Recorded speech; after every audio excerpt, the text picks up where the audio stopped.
अस्सलामुअलैकुम वरहमतुल्लाहि वबरकातुहू। बिस्मिल्लाहिर्रहमानिर्रहीम। मैं डॉक्टर हाफिज अब्दुस्तार अंजम, आप देख रहे हैं डॉक्टर हाफिज एएस क्लिनिक। दोस्तों, अक्सर लोगों को कब्ज का मसला होता है जिसको कॉन्स्टिपेशन कहते हैं।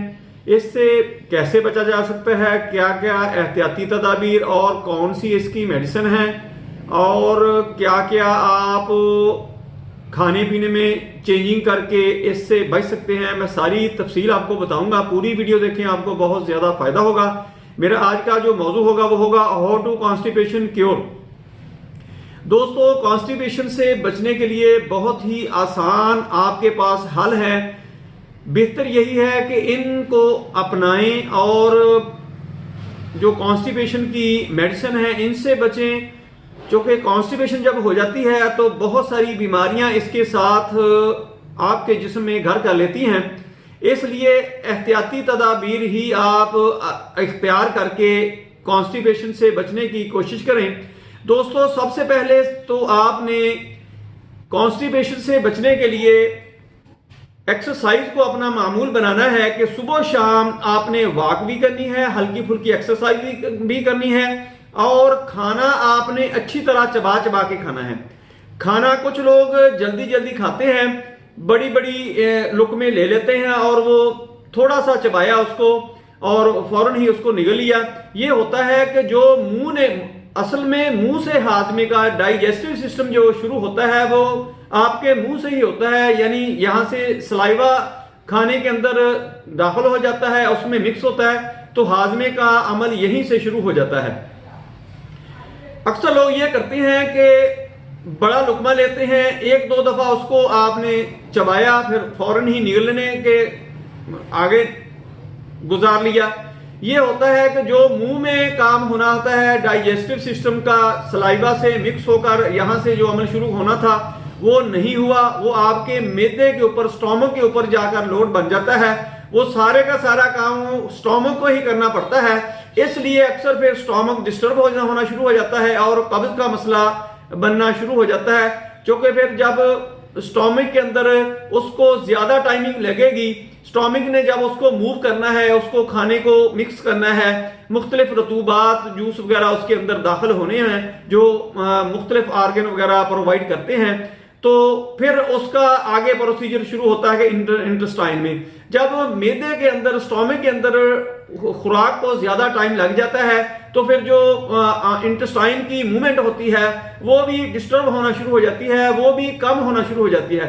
जब आंतों की जो हरकत होती हैं वो कम होना शुरू हो जाए तो फिर कॉन्स्टिपेशन का मसला बनना शुरू हो जाता है। ये असल बहुत बड़ा, सबसे बड़ा जो फैक्टर है यही है कि जो लोग लुकमा बढ़ा लेते हैं और अच्छी तरह खुराक को चबा कर नहीं खाते। खुराक को चबा कर खाएं। यहां तक कहा गया है कि अगर कोई लिक्विड चीज आपने, कोई जूस वगैरह पीना है, दूध वगैरह भी पीना है, तो मुंह में उसको अच्छी तरह घुमाकर आगे आपने गुजारना है, निगलना है उसको, ताकि उसके अंदर सलाइवा यानी थूक उसके अंदर मिक्स हो जाए, हाजमे का निजाम शुरू हो जाए।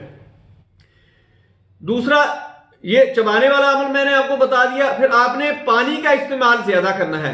पानी का इस्तेमाल कैसे है कि गर्मियों में आपने 3 से 4 लीटर डेली पीने की कोशिश करनी है, और सर्दियों में कुछ अगर कम पिया जाता है तो इसके साथ आप ऐसा करें कि जो वाटर लेवल वाले फ्रूट होते हैं, यानी जिनमें पानी ज्यादा होता है, वो फ्रूट इस्तेमाल करें कि आपकी जो पानी की मिकदार जिसमें होती है वो पूरी रहे और कॉन्स्टिपेशन का मसला ना बने।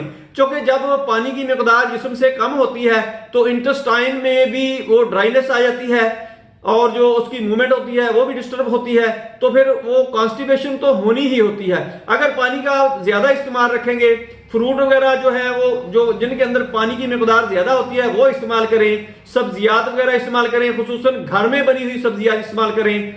आप जो सलाद के तौर पर उसको सैलेड के तौर पर इस्तेमाल करें, सब्जियात को, कच्ची सब्जी खाएं। इससे भी आपका जो वाटर लेवल होगा जिस्म का वो बेहतर रहेगा, इससे कॉन्स्टिपेशन नहीं आपको होगी। इसके बाद आपने क्या करना है कि खाने के बाद, कुछ लोग ये करते हैं कि खाने के बाद फौरन ही काम शुरू कर देते हैं, या ये होता है कि कुछ ज़हनी तौर पर डिप्रेशन होता है, कुछ सोच होती है, वो फौरन ही शुरू कर देते हैं सोचना। जब सोचना शुरू कर देते हैं तो जिन आसाब ने, जिन नर्व ने स्टोमक के ऊपर काम करना होता है, वो आपके ब्रेन के ऊपर भी काम कर रहे होते हैं, दोनों तरफ डिवाइड हो जाते हैं। फिर ना तो वो जो सोच खत्म होती है, वो भी एंजाइटी वगैरह बनना शुरू हो जाती है, डिप्रेशन का ज्यादा मसला बनना शुरू हो जाता है, और इसके साथ वो कॉन्स्टिपेशन स्टोमक का जो मसला होता है वो भी डिस्टर्ब होना शुरू हो जाता है। इससे भी कॉन्स्टिपेशन ज्यादा होना शुरू हो जाती है। ये करना है कि खाना खाने के बाद 15 से 20 मिनट आपने बिल्कुल रिलैक्स रहने की कोशिश करनी है। जब आप रिलैक्स रहेंगे तो जो डाइजेस्टिव सिस्टम आपका होगा, जो मुख्तलिफ आर्गन है, जो यानी लिवर जो होता है वो बाइल देता है, पेंक्रियाज जो होता है वो पेंक्रियाटिक जूस देता है, इसी तरह फंक्शन होते हैं जिस्म के अंदर, वो अपना पूरा काम करें तो कॉन्स्टिपेशन नहीं होगी।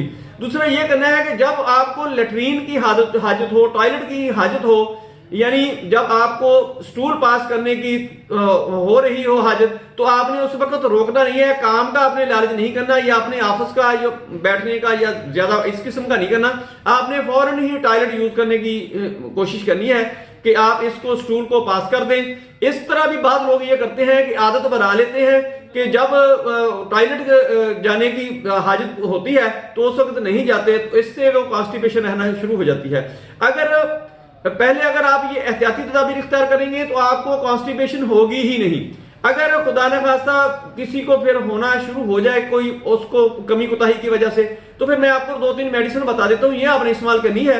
ब्राइयोनिया आपने 1 ml में लेनी है, ये 5 कतरे आपने 2-3 दिन के बाद ले लिया करने हैं। और इसके साथ दूसरी मेडिसिन जो है सफलेनियम, आपने ये भी 1 ml में लेनी है, और ये भी 5-4 दिन के बाद आपने 5-7 कतरे इसके भी ले लिया करने हैं। तीसरी मेडिसिन है वो है ओपियम, वो आपने सुबह शाम 5-5 कतरे 200 ताकत में लेकर इसके 5-5 कतरे सुबह शाम इस्तेमाल करना शुरू कर दें। इससे आपके कॉन्स्टिपेशन पहले नंबर पे आप एहतियात करें। अगर फिर भी किसी को मसला को हो तो फिर ये मेडिसिन इस्तेमाल कर लें। दोस्तों मेरी वीडियो पसंद आए इसको लाइक करें, दोस्तों रिश्तेदारों में शेयर करें, बेल आइकन को प्रेस करें, मेरे चैनल को सब्सक्राइब करें। अपना ख्याल रखें। अल्लाह हाफिज, अस्सलाम वालेकुम।